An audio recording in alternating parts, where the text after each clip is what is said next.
Мінекей қараңыздар, әкімдік әдейі көшіп жүрген сияқты. Бүгіннен бастап басқа жерде жәрмеңке болады дейді.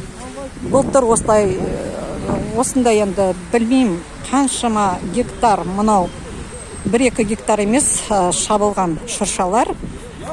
Бұны енді сатып жатқанда қазақтар, өкінішке орай алып жатқан қазақтар көп бізде. Бізде енді қалай ата-бабамызда осындай енді сондай шыршаларды нетіп, орман өзі аз жерде ормандар. Мінекей осыншама шыршалар бізде шабылған шыршалар. Оны енді әкімдіктің рұқсатымен бәрі болып отыр. Олар әрине әкімдік қазір айтып шығуы мүмкін. Ол бізде мына Ресейден әкелінеді, тағы да деп. Мінекей қаншама шыршалар көрдіңіздер, экологияға қаншама зиян. Білмеймін енді осының ақшасымен әкімдікпен бөлсем, мінекей қараңыздар.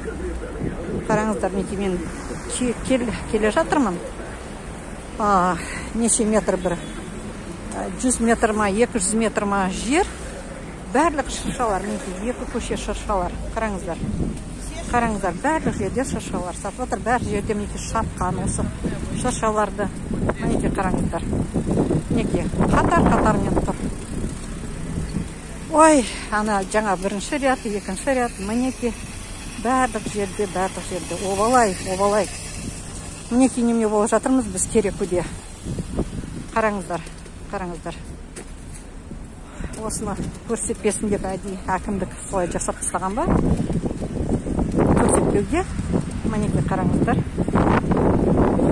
Менің қолым тоңып бара жатыр. Мен қазір енді видеоны түсіруге тоқтатам. Мінекей.